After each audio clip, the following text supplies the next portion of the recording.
নমস্কার, সোমা স্পেশাল কিচেনে আপনাদের স্বাগত জানাই। আজকে করব ভেজিটেবিল চপ। চলুন দেখি।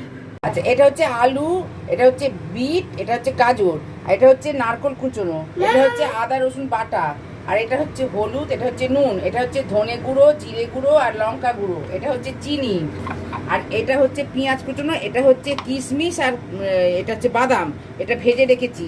আর এটা হচ্ছে স্পেশাল মশলা। এই স্পেশাল মশলাটা দিয়ে আমি আজকে করবো। আমার তেলটা গরম হয়ে গেছে, আমি দিলাম 5 ফোড়ন। এটা আমার বলা হয়নি 5 ফোড়নের কথাটা, আমি 5 ফোড়নটা ফোড়নে দিলাম। এবার আমি আনাজগুলো দিয়ে দিলাম। এবার আমি একটু নেড়ে নিলাম। আচ্ছা, এর সঙ্গে আমি এই পেঁয়াজ কুচনোটা দিয়ে দিলাম, একসঙ্গে ভেজে নেবো। আচ্ছা, এবার আমি দিব এই আদা রসুনটা, এটা দিয়ে দিলাম। আচ্ছা, এগুলো দিয়ে আমি আবার কষবো। এবার দিচ্ছি ধনে গুঁড়ো, এবার দিচ্ছি লঙ্কা গুঁড়ো,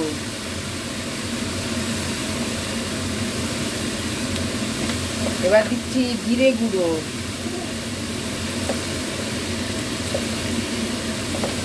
এবার দিচ্ছি হলুদ।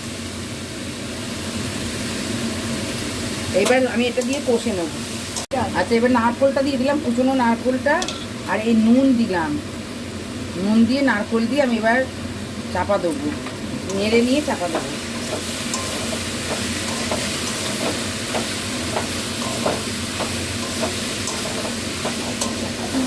আচ্ছা, এতে আমি অল্প করে জল দিলাম, দিয়ে এটা ঢাকা দিয়ে দেবো। ঢাকা দিয়ে দিলাম, দিয়ে আঁচটা কমিয়ে দিলাম। আচ্ছা, এটা আমার হয়ে গেছে। এবার আমি ঢাকনা খুলে এবার এখানে দেবো এই যে বাদাম আর কিশমিশটা দিয়ে দিলাম। আর একটু বাইন্ডিংটা কম আছে, ওই জন্য আমি একটু বিস্কুট গুঁড়ো দেবো এতে। আর দিলাম এই ভাজা মশলা, এর মধ্যে আছে ধনে, জিরে, শুকনো লঙ্কা, ছোটো এলাচ, দারচিনি আর লবঙ্গ, এই আছে। এটা হচ্ছে স্পেশাল মশলা।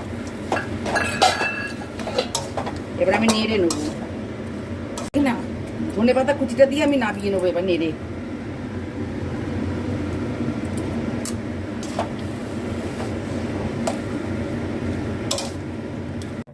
আমি এইগুলো এবার গড়ে নিচ্ছি, নিয়ে একে একে এই সব রকম এই যে এই এরকম করে গড়ছি, একে একে সবগুলো গড়ে নেবো আমি। আচ্ছা, এই কর্নফ্লাওয়ারে ডুবিয়ে এটা বিস্কুটগুলোতে কোট করে নেবো।